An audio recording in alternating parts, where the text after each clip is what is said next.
केंद्रीय मंत्री चिराग पासवान ने आरजीकर मेडिकल कॉलेज और अस्पताल में हुई दुष्कर्म हत्या की घटना पर कहा, ऐसी घटनाएं चाहे किसी भी राज्य में हो, किसी भी सरकार के शासन में हो, ऐसी जघन्य घटनाएं किसी भी सभ्य समाज में स्वीकार नहीं की जा सकती हैं। सख्त कार्रवाई होनी चाहिए। मुझे दुख होता है जब ऐसे विषयों पर राजनीतिकरण किया जाता है। कल देर रात जिस तरह से हजारों असामाजिक तत्वों ने मौके पर जाकर तोड़फोड़ की, क्या ये किसी साजिश के तहत था? क्या ये कोई सबूत मिटाने के लिए था? क्या ये किसी को बचाने के लिए था या किसी को फंसाने के लिए था? ये चीजें जांच का विषय हैं। मुझे आश्चर्य है कि जहां एक महिला मुख्यमंत्री है वहां ऐसी घटना होती है और वे चुप है, उनके सभी महिला सांसद चुप है। ये घटना निंदनीय है, शर्मनाक है। वहां सभी डॉक्टर जो कह रहे हैं उसे सुना जाना चाहिए। ये सिर्फ एक क्षेत्र से जुड़ा मामला नहीं है, ये महिला सुरक्षा का मामला है जिस पर हर सरकार को संवेदनशील होकर काम करने की काफी ज्यादा जरूरत है।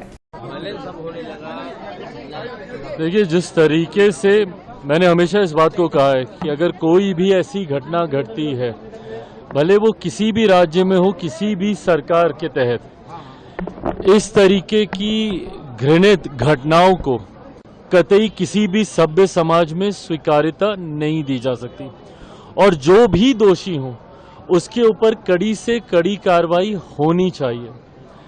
अफसोस मुझे तब होता है जब ऐसे विषयों का भी राजनीतिकीकरण कर दिया जाता है। जिस तरीके से बंगाल में हिंसा चरम सीमा पर है, एक तो ऐसी शर्मनाक निंदनीय घटना वहां पर घटी, उसके बाद जिस तरीके से वहां पर आज की तारीख में एक आगजनी जैसा माहौल बनाया जा रहा है और मुझे नहीं पता कि इसके पीछे कौन है।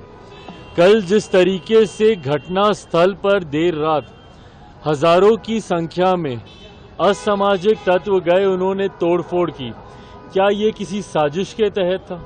किसी एविडेंस को मिटाने के लिए था?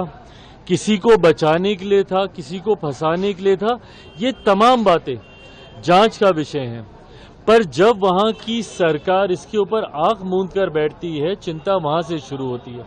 और ये वही सरकार है जो देश में कहीं पर भी कोई ऐसी घटना होती है तो सबसे ज्यादा आवाज बुलंद करने वाले ये लोग होते हैं। मुझे ताज्जुब है कि जहां की मुख्यमंत्री एक महिला हो, वो मुख्यमंत्री इसके ऊपर खामोश रहती हैं। इनकी तमाम महिला सांसद इसके ऊपर खामोश रहती हैं और देश के किसी और कोने में अगर ऐसी घृणित घटना को अंजाम दिया जाता तो सबसे पहले ये लोग मुखर होते हैं। ऐसे में दूसरे का जुर्म होता है और जब वही छींटे आपके ऊपर आते हैं तो आप उसको छुपाने का आप काम करते हैं। जब ये दोहरी रणनीति चलती है, ऐतराज इस बात से होता है। मैं पुनः दोहराता हूं, देश के किसी कोने में आज मेरे प्रधानमंत्री आदरणीय नरेंद्र मोदी जी ने भी अपने स्वतंत्रता दिवस के कार्यक्रम में देश को संबोधित करते हुए सुबह अपने वक्तव्य में भी ये बात उन्होंने प्रमुखता से कही कि समाज को भी जिम्मेदारी को लेना होगा। और जिस तरीके से बहन बेटियों के साथ आज की तारीख में भी इस तरीके की घटनाओं को अंजाम दिया जाता है, वो कहीं से भी बर्दाश्त नहीं की जाएंगी।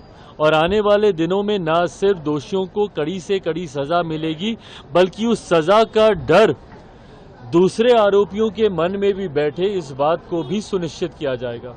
इस बात को भी प्रमुखता से दर्शाया जाएगा कि किसके ऊपर क्या कड़ी सजा हुई, ताकि भविष्य में कोई दूसरा आरोपी इस तरीके की घटना को अंजाम देने से पहले 100 बार सोचे।